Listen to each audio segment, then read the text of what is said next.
If there is a power or a company that has figured out a way to stimulate your pleasure center to the point where you will seek that pleasure even to your own harm,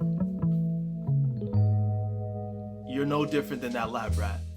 Thanks for tuning in for another episode of Diabetes 180. Today's topic is a great one. I probably say that a lot, but this one for sure is one you don't want to miss.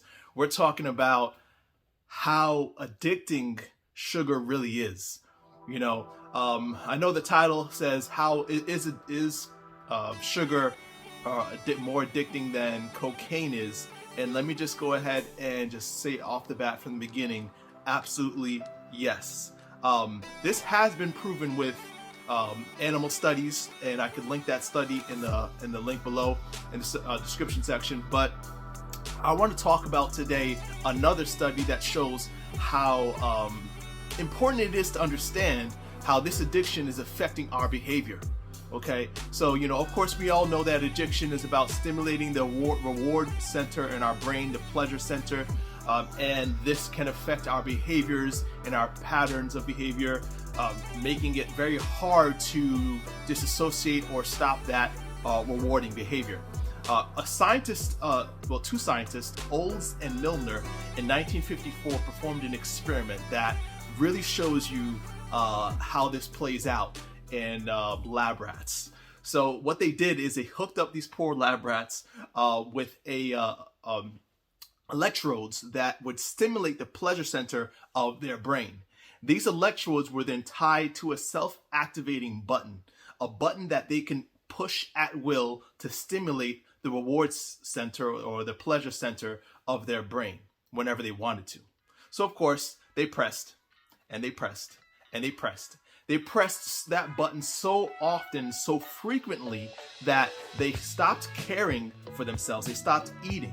They stopped drinking. They stopped caring for their young. They stopped caring about mating.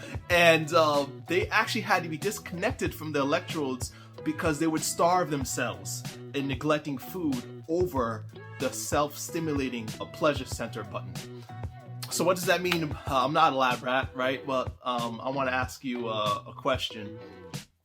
If there is a power or a company that has figured out a way to stimulate your pleasure center to the point where you will seek that pleasure even to your own harm,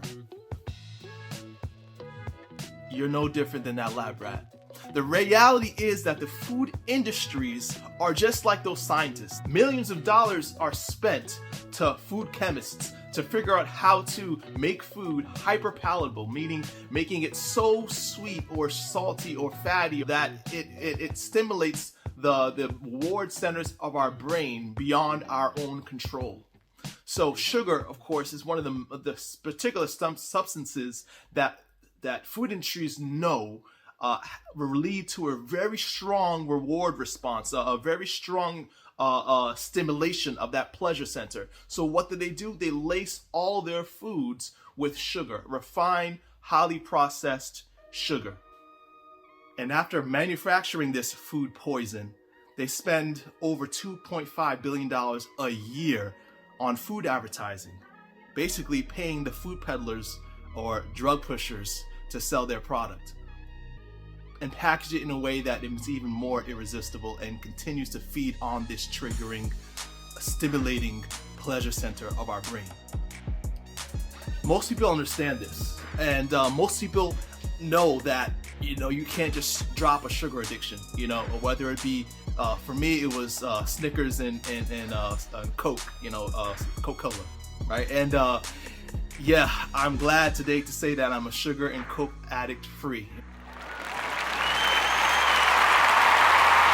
Right, but I want to share with you the steps that I took and the steps I take my clients through to break sugar addiction. First step, of course, is realizing that you have an addiction, that this is a real problem, that you cannot help yourself. I have been working with diabetes for years, and it specifically poses an interesting viewpoint because a diabetic knows that the sugars trapped in their blood is literally poisoning their body, poisoning the organs of their body from head to toe, quite literally head to toe. And they still seek sugar. They still can't stop because most of our fruit products, sugar is added because they know it keeps you hooked.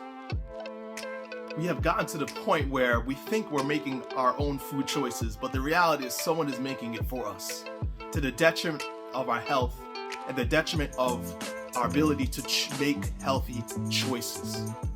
If you are tired of being addicted to sugar, if you want to cut that electrode and that stimulating button away from your brain, then you have come to the right place.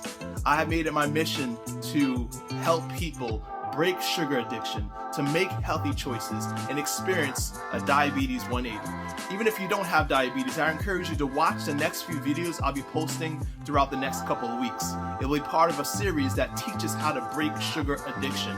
You don't want to miss this series. All right, so set an alert, hit the alert button on your YouTube channel. I'm not even sure how it works. I think it's a bell somewhere below this video. But anyway, subscribe, follow, and don't miss this chance to learn how to break sugar addiction. You can get to the point where the food industry is not controlling your choices and destroying your health. Let's stop being the food industry's lab rats. Let's unhook ourselves from these harmful, disease-causing substances and experience longevity and better health. Beloved, I pray that you may prosper and be in good health, even as your soul prospers. See you next week.